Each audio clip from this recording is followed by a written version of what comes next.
अभी कुछ दिन पहले मैंने झटपट सा एक चिकन बना के रेसिपी आप लोगों के साथ शेयर करी थी, जो कि बहुत ही आसान थी। तो मेरे एक पुराने सब्सक्राइबर ने मुझसे रिक्वेस्ट करी कि आप इसी तरह से कोई मटन की आसान सी रेसिपी बता दें।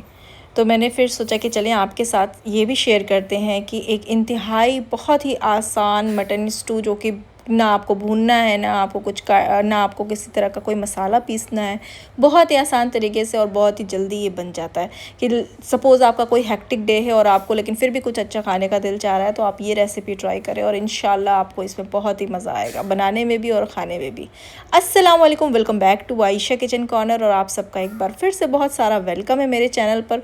तो आज हम बना रहे हैं मटन स्टू, जो कि रेसिपी बहुत ही ज़बरदस्त है। स्किप मत करके पूरा ही पूरा देखिएगा, तो आपको ये छोटी सी रेसिपी बहुत ही लाजवाब लगेगी। और इसका मज़ा इतना ही बेहतरीन होता है, इतना बेहतरीन होता है कि आप बस खाते जाएंगे और आपको पता नहीं लगेगा कि आपने कितनी ही रोटियां खा ली। तो सबसे पहले जो आपको स्क्रीन पर दिख रहा है, इसमें कोई बहुत ज़्यादा इंग्रेडिएंट्स नहीं लगने, बिल्कुल सिंपल इंग्रेडिएंट्स हैं। अदरक लहसुन को चॉप्ड करना है, टमाटर को चॉप्ड करना है एंड अनियन को चॉप्ड करना है, दैट्स इट।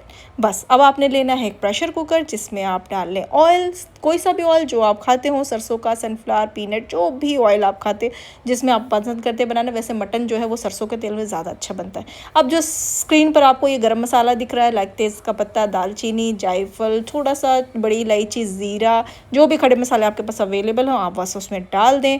थोड़ा सा जैसे ही मसाला रोस्ट हो जाए, आप डाल दें इसमें अनियन। अब अनियन को थोड़ा सा आप हल्का सा गुलाबी करें, बहुत ज़्यादा तेज़ कलर देने की इसको ज़रूरत नहीं है। आप जस्ट बस इसको सौटे करते जाएं, और जब आप इसको सौटे करेंगे तो इसमें तभी से बहुत अच्छी खुशबू आ जाती है और ये बहुत ही जल्दी बनकर तैयार होता है। मतलब इतने देर में आप कोई और भी काम कर सकते हैं, इसमें आपको घंटों खड़े रह के मतलब कुछ इसमें साथ आपको लगने की ज़रूरत नहीं है। ये बहुत ही आसान रेसिपी है। अच्छा, अब इसके बाद मेरे पास था ये मटन। आप चाहें तो ये मटन को इस तरह भी डाल सकते हैं। अच्छा, मैंने स्टू हमेशा ना मैं छोटे छोटे जो हाथ से कुटे हुए कीमा होता है ना, उसका जैसा पसंद करती हूँ। ऐसा ज़रूरी नहीं है लेकिन इसमें कि आप हाथ से कुटे हुए कीमे या छोटे छोटे ही पीसेस डालें।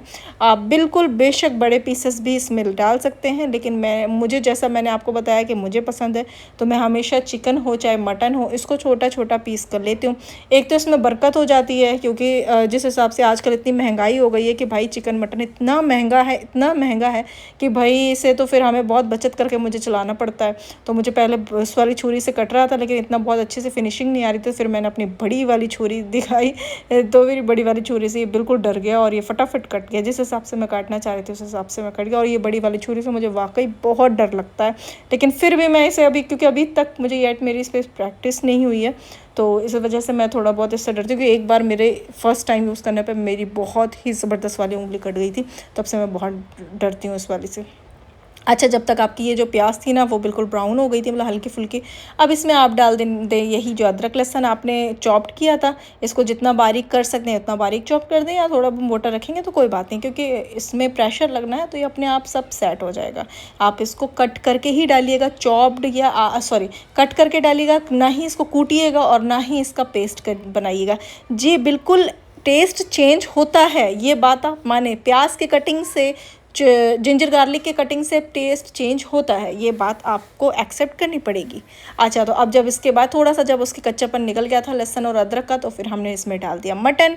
अब मटन को हम थोड़ी देर अखोरेंगे, मतलब इसको सौटे करेंगे। सौटे करना होता है इसको, जिससे इसका थोड़ा जब तक इसका कलर चेंज हो और ये पूरे स्पाइसेस में मिल जाए। देख रहे हैं ना कि किस तरह से कितनी आसान रेसिपी, और मैं कुछ और अलग से काटू छाटूंगी नहीं, आपके सामने स्क्रीन पर यही बिल्कुल आसान सी रेसिपी दिखाऊंगी। वही हमने जो टमाटर काटा था वही मैंने इसमें ऐड कर दिया। अब मैंने इसमें रेड चिली ऐड करी है, जो कि साबुत वाली होती है, और इसके साथ ही साथ मैं इसमें ऐड कर रही हूँ ग्रीन चिली। अब इस जगह पर आप हरा धनिया भी ऐड कर सकते हैं अगर आपके पास है। मेरे पास बहुत दिनों से हरा धनिया नहीं है, क्योंकि बारिश की वजह से हरा धनिया बहुत महंगा हो रहा है, और यहाँ पर आउट ऑफ स्टॉक भी चल रहा है, और मिल भी रहा है तो 35-40 रुपये का। तो 35-40 रुपये का हरा धनिया मैं नहीं ले रही, सीधी बात है। तो अच्छा, अभी ये सारी चीज़ों को मैंने डालने के बाद कुछ नहीं करना है, आपने बस मुन्ना सा पानी डाल देना है। ऐसे पानी बिल्कुल हल्का सा डालिएगा। अगर आपने ऑयल थोड़ा ज़्यादा डाला है ना, तो फिर पानी मत डालिएगा। वैसे पानी मैंने थोड़ा सा डाल दिया कि थोड़ा सा मतलब इसमें भुनने में टाइम लगे, मतलब थोड़ा सा टाइम मिले। अब इसमें आपने डालना है बस जस्ट नमक, और इसमें थोड़ा सा मैंने वो धनिया डाल दिया, तो धनिया पाउडर, जिससे इसका टेस्ट अच्छा है।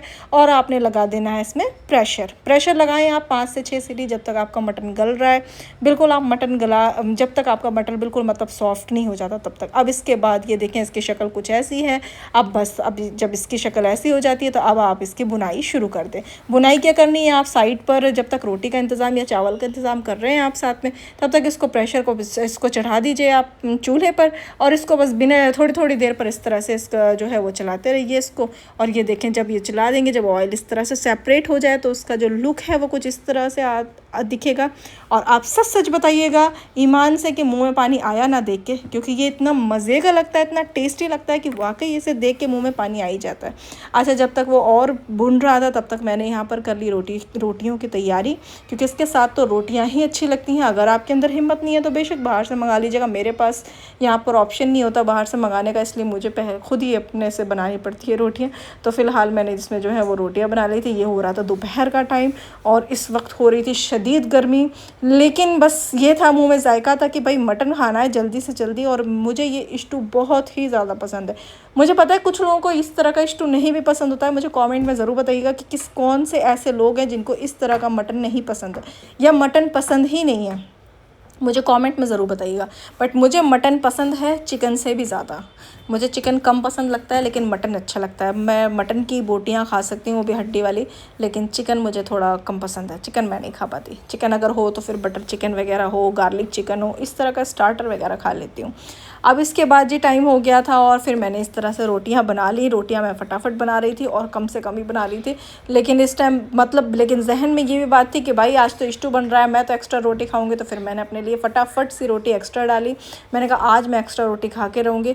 गर्मी इतनी थी, लेकिन यकीन करें कि भैया गर्मी का कोई शदीद लग नहीं रही थी, क्योंकि दिमाग में तो ये चल रहा था ना कि मटन खाना है। अब बस जी मेरी रोटियां भी पक गई थी और यहाँ पर मेरा सालन भी पक गया था, ऑलमोस्ट पक गया था। लास्ट में बस आपने इसमें दही डाल देना है और गरम मसाला डाल देना है बस। दही जब डालते वक्त याद रखिएगा कि आँच को बिल्कुल लाइट रखिएगा और लगातार चलाते रहिएगा। वहीं कहीं ऐसा ना हो कि आपका दही जो है वो फट जाए सालन में जाकर, तो उसका जो टेक्सचर है और टेस्ट दोनों ख़राब हो जाएगा। तो याद रखिएगा कि दही को ख्याल से डालिएगा। बस इसमें इतनी सी बारीकी है, बाकी बहुत ही आसान है। देखा ना, इतनी आसान रेसिपी कि ज़िंदगी में किसी ने इतना आसान स्टू नहीं खाया होगा, यकीन मैं बेट लगा सकती हूँ। बस अब इसको मैं जब सर्व करूँगी तो आप देखिएगा स्क्रीन पर कि ये कितने मज़े का और कितना लजीज लग रहा है। और इसे ज़रूर बनाइएगा और बना के मुझे कमेंट ज़रूर करिएगा कि वाकई ये कितना मज़े का और कितना टेस्टी बना है। इसमें मैंने छोटी इलायची भी डाली थी और बड़ी इलायची भी डाली थी, याद से वो भी डालिएगा। वैसे आपको मैंने स्क्रीन पर दिखा दिया था। और इसकी जो छोटी छोटी मखमल सी बोटियाँ थी वो इतने मज़े की थी, और इसमें जो जिंजर का और गार्लिक का जो टेस्ट आता है ना वो बहुत टेस्टी लगता है। इसमें आप ऊपर से हरी मिर्च भी डाल सकते हैं, हरा धनिया से इसको गार्निश कर सकते हैं। तो अगर रेसिपी पसंद आई हो तो लाइक कमेंट शेयर ज़रूर करिएगा, और मुझे सब्सक्राइब करके बेल आइकन ज़रूर प्रेस कर लिया करिए, क्योंकि इस तरह से मज़ीद मज़े की रेसिपी और आसान रेसिपी आपको देखने को मिले। सो लेट्स, अल्लाह हाफिज़, मिलते हैं नेक्स्ट रेसिपी।